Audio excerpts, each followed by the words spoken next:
Alam mo yung pakiramdam na pagkatapos mong ikwento ang isang bagay sa isang tao, biglang parang may naalis sa'yo? Hindi yung mabuting uri ng pakiramdam, kundi yung parang, bakit ko pa sinabi yun? Yun ang simula ng problema na hindi natin napapansin, ang labis na pagbabahagi sa maling tao. Kasi naman, hindi lahat ng taong nakapaligid sa atin ay dapat malaman ang lahat ng tungkol sa atin. May pagkakaiba kasi sa pagitan ng pagiging bukas at ng pagiging exposed.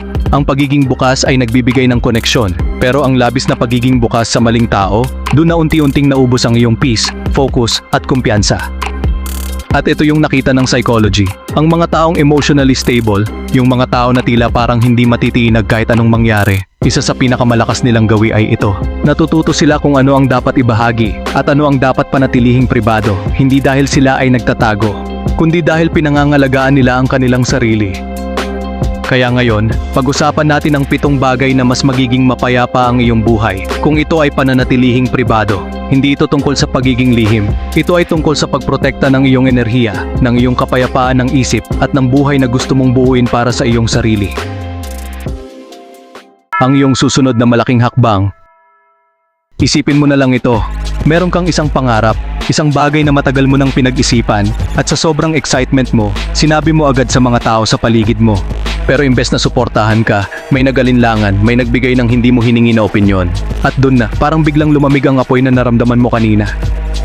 Ito yung tinatawag ng psychology na social interference. Kapag inanunsyo mo ang iyong mga plano ng masyadong maaga, hindi mo lang ibinabahagi ang iyong pangarap. Ibinabahagi mo rin ito sa mga pagdududa ng ibang tao, sa kanilang mga paghahambing, at sa kanilang mga inaasahan na hindi mo naman hiningi. At minsan, kahit hindi sinasadya ng mga tao, ang kanilang mga salita ay sapat na para mapahina ang iyong loob. Kasi naman, hindi lahat ng tao ay handa para marinig ang iyong simula. Ang simula mo ay marupok pa. Kailangan pa itong palaguin, palakasin, at patunayan. At ang pinakamapanganib na bagay na magagawa mo sa iyong sarili ay ang hayaan ng mga opinyon ng iba na pumasok bago mo pa man napapatunayan ang kahit ano. Kaya ang pinakamakapangyarihang bagay na magagawa mo, tumahimik muna, gawin mo muna, patunayan mo muna sa iyong sarili. Hayaan mong ang iyong mga resulta ang magsalita, hindi ang iyong mga plano. Kasi yung mga taong talagang magiging proud sa'yo, makikita nila ang pagbabago, hindi mo na kailangang ipaliwanag pa. Ang iyong pinakamalalim na emosyonal na pakikibaka. Minsan, kapag sobrang bigat na ng nararamdaman mo, ang unang instinct mo ay humanap ng makakausap. At okay lang yun, normal lang yun. Pero may isang bagay na kailangan mong tandaan, hindi lahat ng taong handang makinig ay handang tumanggap ng iyong sakit ng walang paghatol. At yun ang pagkakaiba ng isang ligtas na tao sa isang taong pala kaibigan lang sa muka. Kasi kapag ibinuhos mo ang iyong pinakamalalim na emosyon sa maling tao, 2 bagay ang maaaring mangyari. Una, hindi ka nila maintindihan ng tama. At pangalawa, magsisimula na silang tingnan ka, hindi bilang isang buong tao, kundi bilang yung taong may ganyang problema. Parang nagiging label na yung iyong sakit, at yun ay masakit pa sa orihinal na problema mismo. May mga taong tumutugon sa iyong sakit, hindi nang may pagmamalasakit, kundi nang may curiosity. At ang curiosity, kapag lumabas sa maling lugar, nagiging chismis, nagiging usapan, nagiging kwento ng iba na hindi mo naman intensyon na ibahagi. Kaya ang emotional boundaries ay hindi tungkol sa pagiging cold o malayo sa ibang tao. Ito ay tungkol sa pagpili kung sino ang tunay na karapat-dapat sa iyong pinakamalalim na bahagi. Hindi mo kailangang itago ang lahat, pero piliin mo ng mabuti kung kanino mo ibibigay ang iyong pinaka-vulnerable na sarili. Kasi ang tunay na koneksyon, hindi nagmumula sa pagbubuhos ng lahat sa lahat. Nagmumula ito sa paghanap ng isang tao o 2 na talagang ligtas. Na talagang makakahawak ng iyong sakit, ng may respeto, ng may pag-iingat, at ng walang paghatol. Ang iyong pinansyal na sitwasyon. Pera, isa ito sa mga paksa na kahit hindi mo sinasadya, kapag nalaman ng mga tao, nagbabago ang lahat. Nagbabago ang tingin nila sa'yo, nagbabago ang ugali nila sa'yo, at minsan, nagbabago pa nga ang buong relasyon, hindi dahil masama sila, kundi dahil ang pera, may kasamang emosyon na hindi mo na kontrolado kapag nakalabas na ang impormasyon. Kung masalapi ka man, o kung nahihirapan ka, parehong mapanganib na ibahagi.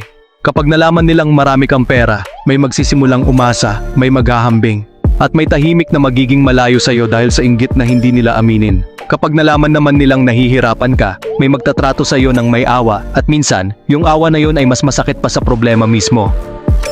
Kasi naman, ang iyong pinansyal na sitwasyon ay isang bagay na personal. Hindi ito chismis, hindi ito kwento. Ito ay bahagi ng iyong buhay na kailangan mong pangalagaan. At kapag binigyan mo ng access ang maling tao dito, hindi lang impormasyon ang ibinibigay mo. Ibinibigay mo rin ang kapangyarihan nilang humusga, umasa, o magbago ng ugali sa iyo batay sa numero.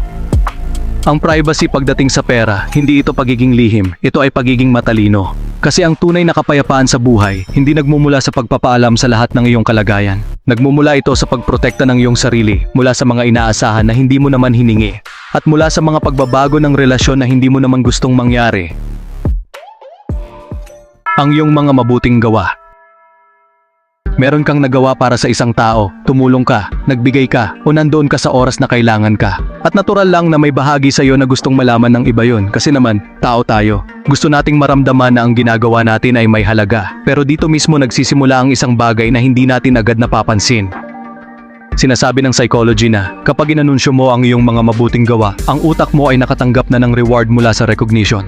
At kapag nangyari yon, ang tunay na intensyon mo, ang malalim na dahilan kung bakit ka tumulong, unti-unting humihina, hindi dahil ikaw ay masama, kundi dahil ang utak ay nasanay na sa papuri at nagsisimula na itong gawin para doon, hindi para sa tunay na pagtulong.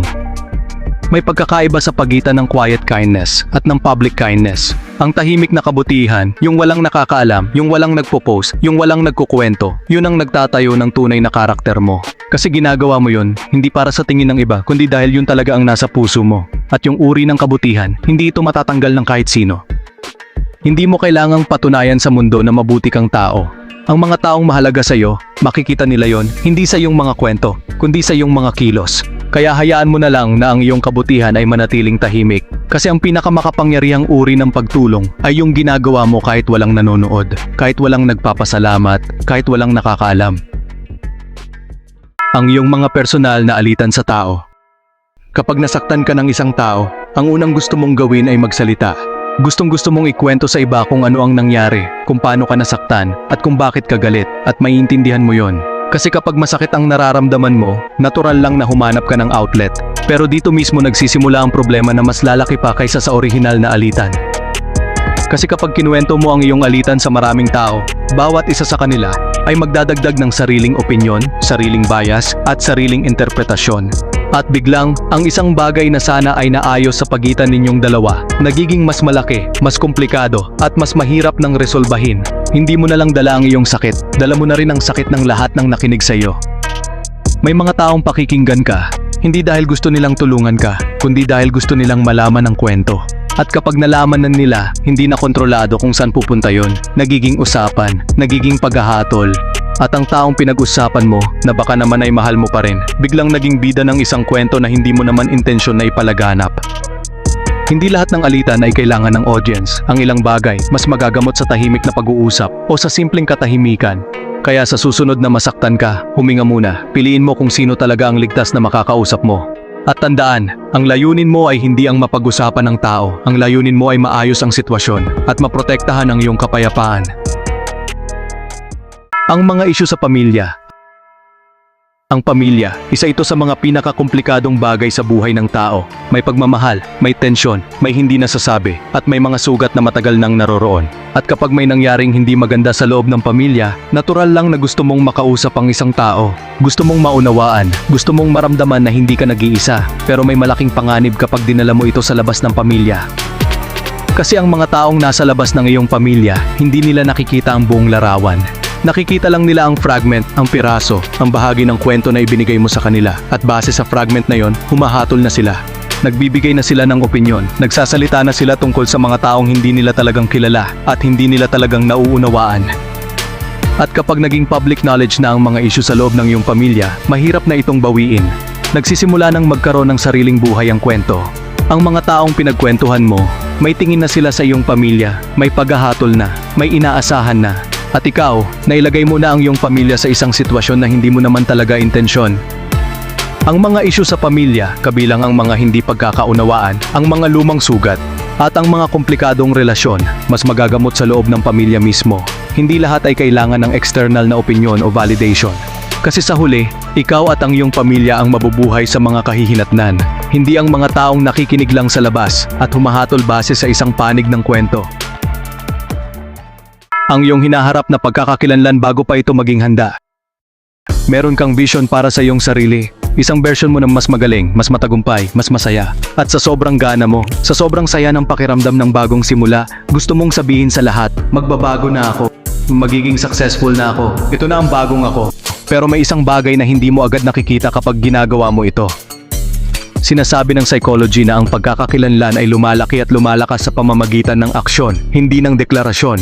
Ibig sabihin, hindi ka nagiging isang bagong tao dahil sinabi mo ito, nagiging bagong tao ka dahil ginawa mo ito. At kapag inanunsyo mo ang iyong future self ng masyadong maaga, nilalagyan mo ang iyong sarili ng presyo na wala pang pundasyon, wala pang ebidensya, wala pang patunay.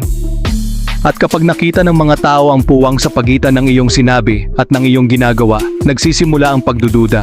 Hindi lang ng iba, kundi ng iyong sarili. Kasi may bahagi sa iyo na nakakaalam na hindi pa handa, na hindi pa sapat ang ginagawa mo. At yung awareness na yon, kapag sinabayang ng tingin ng iba, nagiging mas mabigat pa. Kaya hayaan mo munang maging tahimik ang iyong pagbabago. Gawin mo muna nang walang fanfare, nang walang announcement, nang walang kailangan pang ipaliwanag sa iba. Kasi ang pinakamagandang uri ng pagbabago ay yung napapansin ng mga tao nang hindi mo na kailangan pang sabihin. Yung basta isang araw, mapapansin na lang nila na hindi ka na pareho ng dati. At yun ang tunay na pagbabago.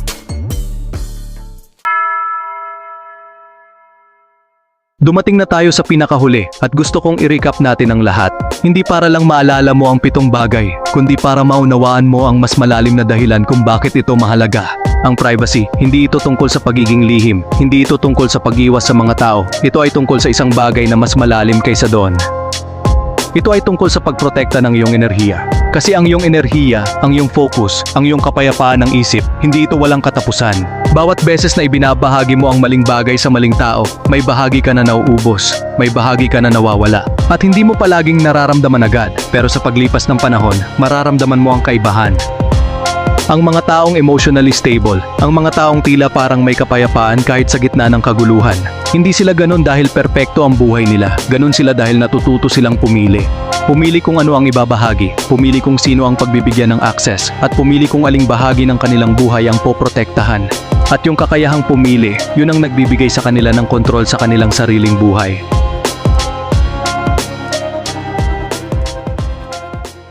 Kaya tandaan mo ito, hindi mo kailangang ibahagi ang lahat para maramdaman na konektado ka sa mga tao. Hindi mo kailangang maging bukas sa lahat para maramdamang mahal ka. Ang ilang bahagi ng iyong buhay, ang iyong mga pangarap, ang iyong mga pakikibaka, ang iyong mga tagumpay, mas magiging malakas, mas magiging totoo kapag pinalago mo muna sila sa katahimikan bago mo pa man hayaang makita ng mundo.